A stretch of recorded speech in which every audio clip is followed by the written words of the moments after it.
حضرت عبدالرحمن ابن عوف فرماتے ہیں میں نے اس کا تجربہ کیا اس حدیث کا، اور آپ فرمایا کرتے تھے مجھے اللہ کی عزت کی قسم جو میرے نبی نے کہا حق اور سچی کہا ہے، حق اور سچ کہا ہے۔ حضور سید عالم صلی اللہ علیہ وسلم نے فرمایا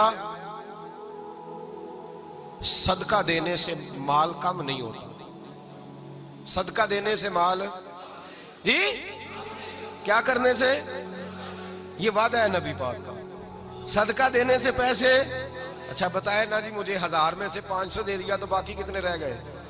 تو حضور فرما رہے ہیں کم نہیں ہوتے، 1000 دے دیا تو باقی کتنا بچا؟ نہیں بھائی، میرے محبوب فرماتے ہیں تو اللہ کے رستے میں ایک دے وہ تجھے 700 گنا کر کے واپس عطا فرمائے گا۔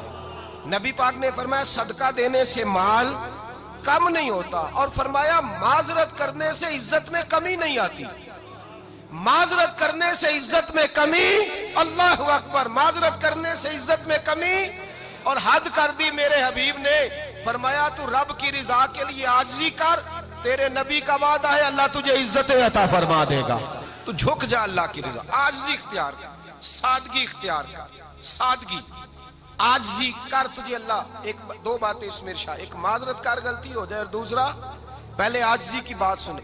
حضرت عمر بن عبدالعزیز بادشاہ تھے، سوئے ہوئے تھے، غلام بھی پاس آرام کر رہا تھا، مہمان بھی آئے تھے، غلام کی ڈیوٹی تھی ہر وقت حضرت کے پاس رہنا، اب سوئے ہوئے ہیں، دیر ہو گئی، غلام بیچارہ تھوڑا تھوڑا اونگ آتے آتے سو گیا، حضرت چراغ روشن تھا کچھ لکھ رہے تھے، مہمان بیٹھا تھا خادم سو گیا، اب چراغ نہ آہستہ آہستہ گل ہو گیا، بجھ گیا، حضرت اٹھے، بوڑھے آدمی تھے، چراغ صحیح کرنے، مہمان کہنے لگے حضور میں نہ کر دوں، میں نہ کر دوں، کہنے لگے نہیں تم مہمان ہو، مہمان سے خدمت نہیں لی جاتی، تو اس نے کہا غلام کو جگائیے، فرمانے لگے ابھی تو بیچارہ سویا ہے اور نیند سے بیدار کر دوں، خود گئے، اس میں تیل دوبارہ ڈالا، بتی ٹھیک کی، جلائی، واپس آ گئے، وہ مہمان اب بادشاہ کا مہمان بھی تو کوئی بادشاہ ہی ہوگا نا، کہنے لگا حضور آپ اپنے کام خود کرتے ہیں، کیا لفظ ہے، کیا حسن ہے، اور دو جملوں میں کیا تاثیر ہے، آپ فرمانے لگے ہاں میں اپنے کام خود کرتا ہوں، جب میں گیا تھا تب بھی عمر بن عبدالعزیز ہی تھا، اور جب چراغ صحیح کر کے واپس آیا ہوں تو پھر بھی عمر بن عبدالعزیز ہی ہوں، میرے اندر کوئی تبدیلی آئی، میں وہی ہوں جو گیا تھا۔ حضرت سیدنا فاروق اعظم رضی اللہ تعالیٰ عنہ فرماتے میں بیٹھا تھا، اور ابھی 3 دن ہوئے تھے نبی پاک صلی اللہ علیہ وسلم کے وصال ظاہری کو، میں بیٹھا ہوا تھا، 2-3 بچیاں آ گئی، اور حضرت ابو بکر صدیق رضی اللہ تعالیٰ عنہ کے سامنے آ کے بیٹھ کے رونے لگی، جناب صدیق اکبر رضی اللہ تعالیٰ عنہ کا بچیوں روتی کیوں ہو؟ تو کہنے لگے آپ خلیفہ بن گئے ہیں، جب سے ہمارے ابا کا انتقال ہوا تھا ہمارا ذریعہ معاش یہ تھا کہ ہم نے بکریاں رکھی ہوئی تھی، آپ روز آتے تھے بکریوں کا دودھ دھوتے تھے، ہم پی بھی لیتی تھی، بیچ کے گزارا بھی کر لیتی، اب آپ تو خلیفہ بن گئے، کون آیا کرے گا؟ تو حضرت ابو بکر صدیق فرمانے لگے تمہیں پتہ ہے جو خلیفہ ہوتا ہے وہ تو خادم ہوتا ہے قوم کا، میں آیا کروں گا۔ حضرت ابو بکر صدیق روزانہ اٹھتے عصر کے بعد اور جاتے، خلیفہ ہونے کے باوجود ان بچیوں کی بکریوں کو پکڑتے، دودھ دھوتے، ان کے گھر میں دے کے آتے۔ حضرت فاروق اعظم جب بھی دیکھتے تو کہتے ابو بکر تو پیچھے آنے والوں کے لیے رستہ بڑا مشکل کر رہا ہے، بڑا مشکل کر رہا ہے، جگر راہ وفا میں نقش ایسے چھوڑ آیا ہوں، میں جس منزل سے گزرا ہوں وہ اب تک یاد کرتی ہے۔ حضرت سلمان فارسی رضی اللہ تعالیٰ عنہ صوبے کے گورنر تھے، سادہ سا لباس پہن کر، سادہ سا، بس اسٹاپ پہ کھڑے تھے، جہاں سے لوگ اندر داخل ہوتے تھے، جہاں سواریاں باندھی جاتی تھی، آج ہم اپنے زبان میں اسے بس اسٹاپ کہتے، باہر کھڑے تھے، کوئی مہمان آ گیا کسی کا، اس نے دیکھا سادے سے کپڑے ہیں، خستہ سی حالی ہے، اس نے سمجھا کوئی کلی ہے شاید، معاذ اللہ کوئی ملازم ہے، کہنے لگا خادم ادھر آؤ، ادھر آؤ، آپ قریب گئے، کہنے لگے میرا سامان اٹھاؤ۔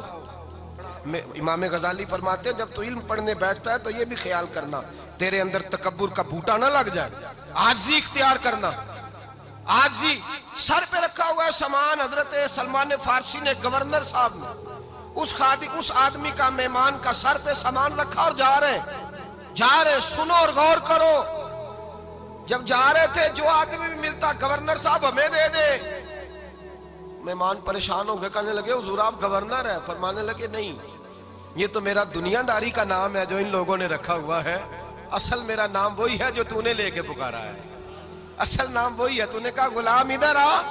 آپ فرمانے لگے پہلے میں ایک یہودی کا غلام تھا, پھر رب تعالیٰ نے فضل کیا تو میں محمد عربی کا غلام ہو گیا, رسول اللہ کا غلام ہوں, اور جب میں نبی پاک کا غلام ہوا ہوں تو اس سارے صوبے کا امام ہو گیا ہوں.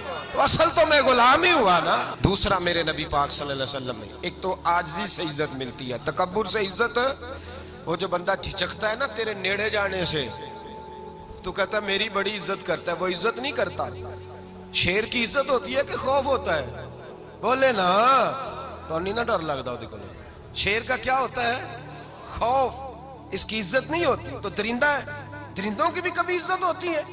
تو جو آدمی ڈنڈے کے زور پر لٹکا کے ڈنڈا اور وہ لوگوں سے عزت کرا رہا, تو بھائی یہ تیری عزت نہیں ہے, تیرا خوف ہے. عزت عاجزی میں ہے, انکساری میں ہے. اور دوسرا میرے نبی پاک صلی اللہ علیہ وسلم نے فرمایا عزت معاف کرنے میں ہے. عزت کس چیز میں ہے؟ بدلہ لینے میں عزت. یہ حقائق ہے. عزت بدلہ لینے, جس نے ایک تھپڑ کے جواب میں 2 مارے وہ باعزت نہیں, بلکہ مسند امام احمد بن حنبل پڑھی, حضرت موسیٰ علیہ السلام کوہ طور پہ کھڑے, میرے رسول پاک علیہ السلام فرماتے ہیں جناب موسیٰ علیہ السلام نے اللہ کی بارگاہ میں عرض کیا, اے اللہ ساری دنیا کہتی ہے ہم عزت والے ہیں, ہم عزت والے, من اعز عبادہ کا یا اللہ, اے اللہ تو بتا تیرے بندوں میں عزت والا کون ہے؟ تو حضرت موسیٰ کہتے ہیں رب کریم نے فرمایا اذا قادرا غفارا, جس کے پاس بدلہ لینے کی طاقت ہو پھر بھی معاف کر دے وہ بڑی عزت والا ہوا کرتا ہے. جو اینٹ کے جواب میں پتھر مار سکتا ہو, جو گولی کے جواب کے اندر 15 گولیاں مار سکتا ہو, لیکن معاف کر دے وہ بڑی عزت والا ہے. عزت والا ہے جو معاف کرے. حضرت فخر جہاں دہلوی بہت بڑے درویش تھے, سلسلہ عالیہ چشتیہ کا بہت بڑا نام, اور اس صوفی کے آپ حالات پڑھیں تو رب کریم نے بڑا ہی نوازا ہوا تھا. دلی کی جامع مسجد کے خطیب, اور ان کی کرامت یہ تھی کہ جو آدمی آ کے سامنے کھڑا ہوتا تھا نا اسے بتانا نہیں پڑتا تھا کہ میرے دل میں کیا ہے, بتانا نہیں پڑتا تھا. سامنے آ کے کھڑا ہوتا تھا تو حضرت ہاتھ اٹھاتے تھے, کہتے تھے اللہ یہ بے اولاد ہے اسے اولاد عطا کر دے. دوسرا آ کے کھڑا ہوا, خوشی نہیں ہو رہی آپ کو؟ دوسرا آدمی کھڑا ہوا, دوسرا آدمی, اس نے آ کے کہا دعا کے لیے سامنے کھڑا ہوا, تو حضرت کہنے لگے اے اللہ بیمار ہے. وہ کہتا میرے دل میں بات تھی مجھے بتانی نہیں پڑی. اتقوا فراست المومن فإنہ ینظر بنور اللہ, نبی پاک نے فرمایا مومن کی فراست قلبی سے ڈرا کرو, وہ تو اللہ کے نور سے دیکھتا ہے.